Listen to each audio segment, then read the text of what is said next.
श्रवण भारत के बुद्धिजीवी साथियों, जय भीम, जय भारत। आज हम बहुत एक गंभीर विषय पे चर्चा करने जा रहे हैं। इतिहास के झरोखे से हमारे महापुरुषों की कुछ चर्चा आज हम करना चाहते हैं। उन महापुरुषों में से एक ब्राह्मणवाद ने एक बहुत बढ़िया हमारे जितने भी संत महापुरुष हुए उनके ऊपर इन्होंने कब्जा किया और उनके ऊपर जो है अपना लेबल लगा दिया। हमारे त्योहारों पे हमारे जितने भी पर्व थे उनको भी इन्होंने, जैसे आप देखते हैं कि दीपावली को जिस तरीके से वो इन्होंने कब्जे किया, विजयदशमी को दशहरा बना दिया, इसी तरीके से स्वामी विवेकानंद के ऊपर भी इन्होंने कब्जा किया और ये दिखा दिया कि एक हिंदू धर्म का एक बहुत बड़ा प्रवर्तक, बहुत बड़ा वो रहा हो। लेकिन जब 11 सितंबर 1893 को जब विवेकानंद जी अमेरिका में धार्मिक अंतर्राष्ट्रीय जो संसद में बोलने के लिए जब गए थे तो वो 1 महीना पहले ही चले गए। और 1 महीना पहले चले गए तो उनको वहाँ जाने के बाद उन्होंने कहा भी आप कोई ऐसा अथॉरिटी लेटर दें जिसमें आप हिंदू धर्म के कोई ऐसा संत हो, महात्मा हो, जो कुछ भी हो, आप हमें ऐसा दो। तो इन्होंने बड़ा खुश हो के कहा भी चलो मैं शंकराचार्य जी से बात करता हूँ। उन्होंने शंकराचार्य जी से बात की, उनको कहा कि मैं यहाँ विश्व धर्म संसद है, इस धर्म संसद में मैं अपनी बात रखने के लिए यहाँ आया हूँ, तो आप आचार्य जी जो आपके इससे संबंधित जो है मुझे एक अथॉरिटी लेटर यहाँ भिजवा दें। एक उन्होंने उस वक्त मेल वो किया, उस वक्त मेल तो होती नहीं थी, तार किया। तो तार के जवाब में शंकराचार्य ने जवाब दिया कि आप ब्राह्मण नहीं हैं, इसलिए आप हिंदू धर्म के आधिकारिक तौर पे प्रवक्ता नहीं हो सकते। आप हिंदू धर्म के आधिकारिक तौर पे प्रवक्ता नहीं हो सकते, इसलिए हम आपको ये चीज़ नहीं देंगे, ऐसा हमें को। तो अब वो 1 महीने से वहाँ रुके हुए थे। स्वामी विवेकानंद को बड़ा दुख हुआ कि मुझे आज पहली बार एहसास हुआ कि मैं शूद्र हूँ और शूद्र वर्ण के व्यक्ति को इस बात का कहीं कोई अधिकार नहीं, वेदों के अनुसार, शास्त्रों के अनुसार, कि वो शास्त्रार्थ कर सके, वेदों की परिचर्चा कर सके। आज भी मनुस्मृति की बातें इनके दिमाग में 1893 में तो 100% ही थी, तब तो भारत में नया संविधान लागू भी नहीं हुआ था। तो ऐसे हालात स्वामी विवेकानंद जी के साथ थी। स्वामी विवेकानंद जो है ना कायस्थ जाति के थे, ओबीसी समाज के थे, और ये उनको पहली बार एहसास हुआ। तो अब उनको ये लगा कि ये तो मेरे साथ बड़ा धोखा हुआ और मैं इतनी दूर यहाँ आ गया हूँ, अब मैं कहाँ जाऊँगा, कोई उनके पास कोई रास्ता नहीं बचा। तो उनको कोई समझ नहीं आया। तो उन्होंने ये देखा कि भाई अगला मैं कहाँ जाऊँ। तो एक बनते थे तो उन्होंने क्या, शंकराचार्य जातिवाद, स्वामी वो ब्राह्मणवाद के तो उससे ना काफ़ी दुख हुए। स्वामी जी को पीड़ा को देख के शिकागो में जो मौजूद श्रीलंका से आए बौद्ध धर्म के प्रवक्ता अनागारिक धम्मपाल बौद्ध जी स्वामी जी को अपनी ओर से उनको अपने पास बुलाया। उनको पूछा, आप नौजवान हैं, ओजस्वी वक्ता हैं, बहुत बढ़िया ये हैं, तो आपके साथ ऐसा क्यों हुआ, आपने किससे बात की? इन्होंने कहा जी मैंने सभी शंकराचार्य जी से, इनसे सबसे बात की, मेरे को किसी ने अटेंड नहीं किया। तो कहता आपने पहले उनसे बात नहीं की थी? कहता नहीं, मैं उनसे बोल के तो आया था कि मैं धर्म संसद में जा रहा हूँ, लेकिन अब उन्होंने मुझे ये बातें नहीं की, मुझे अब ये टका सा जवाब दे दिया। तो उन्होंने बड़े प्यार से पूछा, भाई आप नौजवान हैं, आप इतने पढ़े लिखे हैं, ओजस्वी वक्ता है, तो ये आपको वो जानते नहीं है क्या? कि नहीं, जानते तो हैं, लेकिन ऐसा वो उनको मेरे को लगा कि वो ऐसा नहीं करना, मुझे मौका नहीं देना चाहते। कहता मुझे साफ साफ बताओ उन्होंने बोला क्या है? कहता उन्होंने साफ साफ ये कहा कि आप शूद्र वर्ण से हैं, हम आपको इस बात का अथॉरिटी लेटर हम आपको देंगे नहीं, आप प्रवक्ता, हिंदू धर्म के प्रवक्ता नहीं हो सकते, एक ब्राह्मण ही हो सकता है। तो उन्होंने कहा अगर ये काम मैं आपका कर दूं, आसान कर दूं, तो कहता मैं पूरी ज़िंदगी, रेस्ट ऑफ लाइफ मैं इस गंदगी से बाहर निकल के आपके साथ काम करूंगा, धम्म में काम करूंगा। तो उन्होंने जो है उनको कहा मेरे पास में 5 मिनट का समय मैं आपको दे देता हूं, 5 मिनट में आपको अपनी बात कहनी होगी। तो स्वामी विवेकानंद जी को जो बनते हैं, जो स्वामी जी की पीड़ा को देख के बनते, जो अनागारिक धम्मपाल बौद्ध जी बनते हैं, स्वामी जी को ये उन्होंने एक सहमति पत्र दिया। उन्होंने कहा कि भारत में हमारे बौद्ध धर्म की ओर से ये जो है हमारे वो है प्रवक्ता हैं, ये अपनी बात रखेंगे। अब विद्वान तो थे स्वामी जी, ये सारी बातें जानते थे, उनको अभी ताज़ा ताज़ा ठेस लगी थी, तो उन्होंने क्या किया, बड़ा वो अच्छे तरीके से तैयारी करके उन्होंने सिंधु घाटी की सभ्यता से लेके आर्यों के आगमन तक की सारी बातें 5 मिनट में बहुत बढ़िया तरीके से कह दी। और कहने के बाद जो वो आए इस देश में, जब आए तो वहाँ से प्रेस जो ही वो आके तो 5 मिनट में वो एक अच्छे वक्ता थे, तो पूरे दुनिया के अंदर इस बात का बहुत बड़ा मैसेज गया कि भाई स्वामी विवेकानंद जो भारत से आए थे और बहुत धर्म के प्रचारक थे, प्रसारक थे, तो इन्होंने जो बात की है वो बहुत बड़ी बात कही है। तो ये जब बात उन्होंने कही तो वो पत्रकार भी पूछना चाहते थे भी वहाँ आप क्या करके आए, तो सब उस वक्त पत्रकार भी आज भी, और उस वक्त मीडिया ब्राह्मणों के हाथ में था। तब जो उन्होंने हवाई अड्डे से उतरते हुए स्वामी जी से पूछा तो वो बड़े गुस्से में थे।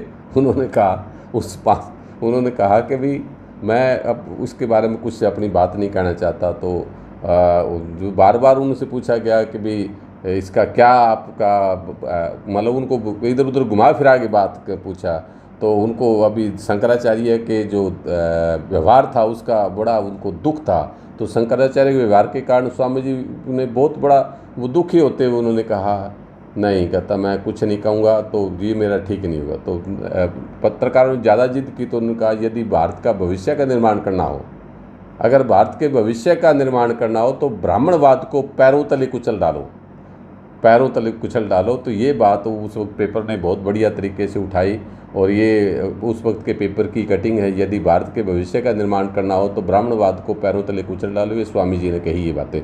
तो ऐसे हालात में स्वामी जी के साथ जो हुआ वो ठीक नहीं हुआ। तो अगर ये हम देखते हैं तो उसकी लड़ी में बहुत सारे ऐसे जो ओबीसी के जो कायस्थ समाज के जो लोग हैं वो आज भी उनके साथ ऐसा ही हो रहा है। आप अगर देखते हैं तो कायस्थ समाज के जो हमारे राष्ट्रपति बाबू राजेंद्र प्रसाद जी जो थे वो कायस्थ समाज से थे। उनको जब राष्ट्रपति चुन लिया गया तो ब्राह्मणों ने उसका विरोध कर दिया। पंडित जवाहरलाल नेहरू के पास आगे खड़े हो गए, कहते हम ऐसे किसी व्यक्ति को राष्ट्रपति नहीं मानेंगे, जो हम केवल राष्ट्रपति का पद तो केवल ब्राह्मणों के लिए है। तो उनको बड़ा दुख हुआ। पंडित जवाहरलाल नेहरू को उनको ब्राह्मणों को समझाना चाहते थे, वो नहीं समझ पा रहे थे। तो उनको कहा चलो एक समझौते पे आए भी, अब राष्ट्रपति तो उनको चुन लिया गया है, तो आप बताइए अब इस चीज़ को कैसे आप निपटाएं। तो उस बात के लिए जब वो नहीं माने तो एक समझौते का फार्मूला गढ़ा गया कि बाबू राजेंद्र प्रसाद जी क्या करेंगे, जैसा आप चाहते हो वो बताओ।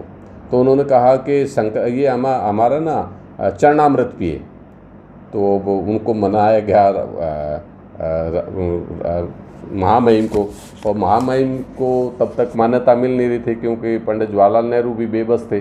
तो जब वो वहाँ गए तो हरिद्वार में 201 ब्राह्मणों का जो है वो इकट्ठे हुए, और वो नंगे घूमते हुए ब्राह्मणों ने जब एक बड़े से उसमें कड़ा में जो है बड़े उसमें इकट्ठे होके उन्होंने पाँव स्नान किया, पाँव धोए, पाँव को उसका चरणामृत लिया। चरणामृत से वो बाबू राजेंद्र प्रसाद जी उस चरणामृत से नहाए, और नहाने के बाद वो पानी पिया। तो ये हमारे जो है राष्ट्रपति, बहुत बड़ी सम्मानित पद है वो राष्ट्रपति के साथ इन ब्राह्मणों ने ऐसा किया। तीसरा सबसे बड़ा उदाहरण अगर आप देखते हो तो मिलता है, अब आप देखो यशवंत सिन्हा है ना, तीसरा सबसे बड़ा उदाहरण आपको मिलेगा लाल बहादुर शास्त्री जो हमारे प्रधानमंत्री थे। पंडित जवाहरलाल नेहरू के बाद जो प्रधानमंत्री हमारे बने तो वो भी कायस्थ थे, और वो कायस्थ थे तो उनको ये भी बड़ा पीड़ा हुई। तो लाल बहादुर शास्त्री के साथ भी ऐसा हुआ, उनको भी सम्मान इन ब्राह्मणों ने नहीं दिया। अब 2 अक्टूबर को उनकी जयंती आती है, जन्मदिन आता है, तो कोई भी ना ही कांग्रेस से ना ही कोई ब्राह्मणों का कोई संगठन या कोई पार्टी जो लाल बहादुर शास्त्री का जन्मदिन नहीं मनाती, तो केवल महात्मा गांधी का मनाते हैं, क्योंकि लाल बहादुर शास्त्री जो है इसको हिंदू धर्म के वर्ण आश्रम को मानते ही नहीं थे। तो ये तीसरा सबसे बड़ा जो आपके सामने उदाहरण है।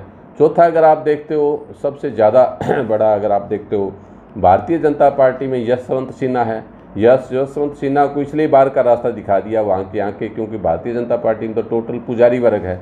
तो पुजारी वर्ग ने देखा यशवंत सिन्हा एक इतने बड़े ख्याति प्राप्त यश जो है, इससे पहले अटल बिहारी वाजपेयी की सरकार में वो वित्त मंत्री रहे, इतने बड़े उनके जिस पद पे वो उन्होंने काबिलियत दिखाई, तो यशवंत सिन्हा को जो है दूध में से मक्खी निकाल के जैसे फेंकते ऐसे फेंक दिया। और चौथा जो सबसे बड़ा उदाहरण हमारे सामने शत्रुघ्न सिन्हा है। शत्रुघ्न सिन्हा भी कायस्थ समाज से है, कायस्थ जाति से, ओबीसी समाज से है, और उनको केवल इसलिए कि ये ब्राह्मण लॉबी उसको नहीं चाहती थी क्योंकि वो साफ सुथरे हैं। तो एक चीज़ आपको देखना पड़ेगा कि जितने भी ओबीसी में कायस्थ समाज के लोग हैं, कायस्थ जाति के जो लोग हैं, वो टोटली इनोसेंट है, ईमानदार है, कोई भी इनमें से एक भी भ्रष्टाचारी नहीं है।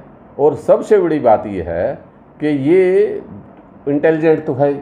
तो आज ब्राह्मण सबसे ज़्यादा अगर डरा हुआ है, सहमा हुआ है, तो वो केवल कायस्थ से सहमा हुआ। अब आप देखो भारतीय जनता पार्टी में एक और नेता है, बहुत बड़े उच्च स्तर के नेता है, वो भी कायस्थ है, और वो नेता है उपराष्ट्रपति वो कैया नायडू। वो कैया नायडू को बेचारे को उपराष्ट्रपति बना के कोने में बिठा दिया। अगर वो कहीं मंत्री होते, कैबिनेट मंत्री होते, उपराष्ट्रपति के बजाय उनको अगर कोई भी पोर्टफोलियो दिया होता, चाहे वो गृह मंत्रालय दिया होता, डिफेंस का कुछ दिया होता, और कुछ दिया होता, तो उसको भी। तो ऐसा हम देख रहे हैं कि ना ही तो कांग्रेस में ना ही बीजेपी में जो मेन लीड पार्टी है वो ओबीसी के जो कायस्थ जाति के जो लोग हैं उनको ये सहन नहीं करते। तो आज का ये जो हमारा आज का दिन है, जो स्वामी विवेकानंद जी ने वहाँ 1893 में अपनी बात रखी, इस देश का, समाज का, इस देश का गौरव जो है बहुत बढ़ाया इन्होंने। और बाद में स्वामी विवेकानंद जी 93 के बाद बौद्ध भिक्षु बन गए थे। कुछ ऐसी उनकी फ़ोटो भी मिल जाएंगे आपको बौद्ध भिक्षु की, और उन्होंने कुछ जाति के ऊपर कुछ किताबें लिखी। बाद में उनको बड़ा दुख हुआ, और इस धीरे धीरे जब ब्राह्मणों को ये लगा कि स्वामी विवेकानंद हमें ख़राब कर सकते हैं, तो उस वक्त उनको ठिकाने लगाने का प्लान बना लिया। तो आपको पता ही है उनके साथ अंत में क्या हुआ। ब्राह्मणवादी लोग करते क्या है इन सब के साथ, चाहे लाल बहादुर शास्त्री रहे हों, चाहे स्वामी विवेकानंद रहे हों, या दयानंद सरस्वती भी, हालांकि वो तो ब्राह्मण थे, लेकिन उनको भी निपटाया। जो इनके हिंदू धर्म के गंदगी पर, ये हिंदू धर्म को ठीक करने के लिए जो कोई भी ब्राह्मण भी क्यों ना हो, अगर थोड़ा सा किसी ने सवाल खड़ा किया है, कोई प्रश्न खड़ा किया है, या इनके धर्म के मामले में या कोई किसी दूसरे मुद्दे पे, राजनीतिक मामले में, अगर किसी ओबीसी के व्यक्ति ने या किसी दूसरे व्यक्ति ने अगर कोई प्रश्न खड़ा किया, सवाल, आज तो भारतीय जनता पार्टी, बीजेपी सरकार कर क्या रही है, उसको तो देशद्रोह का मुकदमा बना देती है, देशद्रोही बता देती है, या पाकिस्तान चले जाने की बात कर देती है। तो ये सारी चीज़ें हैं। तो आज फिर स्वामी विवेकानंद जी के जो 1893 के जो लगभग आज से 125 साल पहले, 100 कितना 1893 कोई अगर 127 साल पहले जो इन्होंने बात कही, उस बात को हम सैल्यूट करते हैं। स्वामी विवेकानंद जी का ये पक्ष अब तक हमें भी नहीं पता था, तो अब इतिहास का इन दिनों में जो खंगाला है, और इतिहास में जो उनके द्वारा एक किताब लिखी गई है, स्वामी भारत का भविष्य, जो मैं अपनी ये बात कर रहा हूँ, जो मेरी बात को कोई चैलेंज करना चाहता हो या मेरी बात को, तो ये किताब जो है, इसके अंदर है भारत का भविष्य, भाई स्वामी विवेकानंद जी की लिखी हुई किताब है। 20 पेज की किताब है, सस्ती है, ज़्यादा महंगी नहीं है। आप ये किताब उनका पब्लिकेशन है जो, उससे आप खरीद सकते हैं। तो ये मेरा एक सुझाव है आप साथियों के लिए। तो ये मैं फिर अपनी बात को आज विराम देना चाहूँगा। नेक्स्ट मॉर्निंग के लिए फिर कल हम फिर मिलते हैं इन सब बातों के साथ। जय भीम, जय भारत।